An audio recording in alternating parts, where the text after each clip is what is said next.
శ్రీ లలితా సహస్రనామ విపుల వాఖ్యానం 22వ నామం తాటంక యుగలీభూత తపనోడుప మండల. సూర్యమండలము చంద్రమండలము అను రెండు గోళములను తన చెవులకు దుద్దులుగా ధరించినది అమ్మ అని భావము. అనగా సూర్య చంద్రాత్మకమగు సృష్టి ప్రజ్ఞలకు అమ్మయే మూలస్థానమని తెలియవలెను.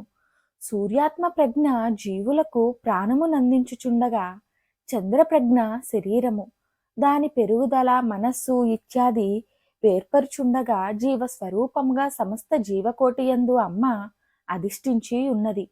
ఇడపింగళ నాడులుగా గంగా యమునల ప్రవాహముగా 6 కేంద్రముల నేర్పరచుకొనుచు మానవుని స్వరూపంగా సృష్టి పరిపూర్ణము గావించుచున్నది.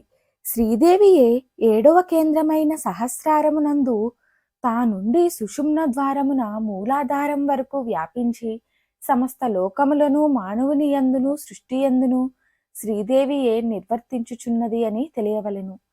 మరిన్ని ఆధ్యాత్మిక విషయాల కోసం మా ఛానల్ను సబ్స్క్రైబ్ చేయండి. వీడియో నచ్చితే లైక్ చేయండి, షేర్ చేయండి, కామెంట్ రూపంలో మీ అభిప్రాయాన్ని తెలియచేయండి.